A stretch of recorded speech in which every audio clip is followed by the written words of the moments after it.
Fanlac, petite commune du Périgord noir désertée par ses 45 habitants. Seul signe de vie dans le bourg, cet atelier de maroquinerie où est sublimé un produit plutôt inhabituel, le cuir de poisson. À partir de saumon ou d'esturgeon, Christophe réalise des pièces uniques, entièrement travaillées à la main. L'idée, c'est d'encadrer le cuir de poisson comme une pierre précieuse ou pour créer une image.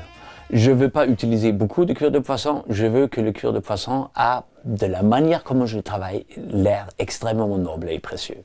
Originaire d'Allemagne, installé à Fanlac depuis 30 ans, Christophe suit les traces de son arrière-grand-père, Adolphe Tatane, un commerçant aventurier qui avait déniché les vêtements traditionnels en cuir de poisson du peuple Nanaï, des pêcheurs sibériens.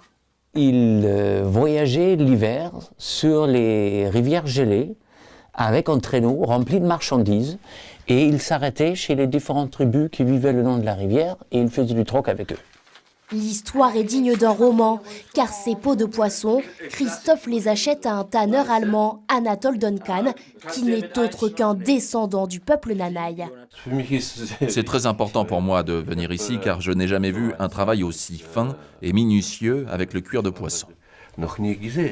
Magnifier la peau des poissons, un artisanat dans lequel a toujours baigné Jonathan, le fils de Christophe.